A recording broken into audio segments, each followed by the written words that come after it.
Back to school season आमतौर पे अप्रैल और मई से शुरू होता है और इसके लिए हमें एजुकेशनल आइटम्स की लंबी शॉपिंग करनी पड़ती है। लेकिन इस बार खुशखबरी है, आपकी स्कूल शॉपिंग अब पहले से कहीं सस्ती होने वाली है। सालों से बेसिक पढ़ाई की चीजों पे भी टैक्स लगता आ रहा है। यहाँ तक कि नोटबुक्स, पेंसिल और रबर पर भी आपको टैक्स देना पड़ता है। लेकिन अब सरकार ने एक बड़ा कदम उठाया है। यह कदम छात्रों और अभिभावकों को राहत देने के लिए जीएसटी 2.0 के रूप में आया है। जरा वीडियो में दिए टेबल को देखिए।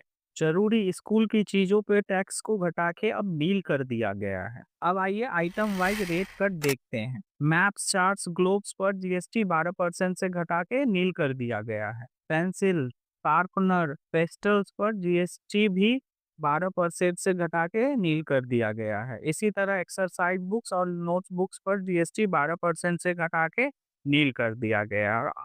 और अंत में रबर पर जीएसटी 5% से घटा के अब नील कर दिया गया है। अब सोचिए बचत के बारे में। पहले जब आप नोटबुक्स, आर्ट सप्लाई या ग्लोब्स खरीदते थे तो आपको 12% अतिरिक्त जीएसटी देना पड़ता था।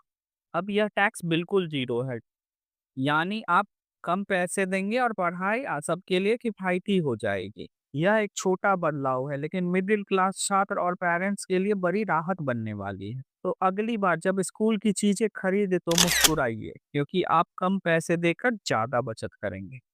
Back to school season usually starts around April and May, and with it, we all have to buy a big list of school supplies. But here is the catch, this time your school shopping is going to be much cheaper. For years, even basic study materials had taxes on them, but now the government has stepped in with a big move. It is here to help students and parents by introducing GST 2.0. Now, take a look at this table in the video. The tax rate on essential item has been reduced to nil. Now, let's go through the item-wise rate cuts. GST on maps, charts, globes has been reduced from 12% to nil. GST on pencils, sharpeners, crayons, pastels has been reduced from 12% to nil. Further, GST on exercise book and notebook has been reduced from 12% to nil. And finally, for erasers, GST has been reduced from 5% to nil. Now think about the saving. Earlier, buying notebook, art supplies, or globe meant paying 12% extra in GST. Now it will have zero tax. That means you pay less money on educational supplies and education just became more cheaper for everyone. It is a small change, but it is going to be big help for middle class students and parents. So next time you shop for school supply, just smile because you are paying less money and hence going to save extra on school supplies.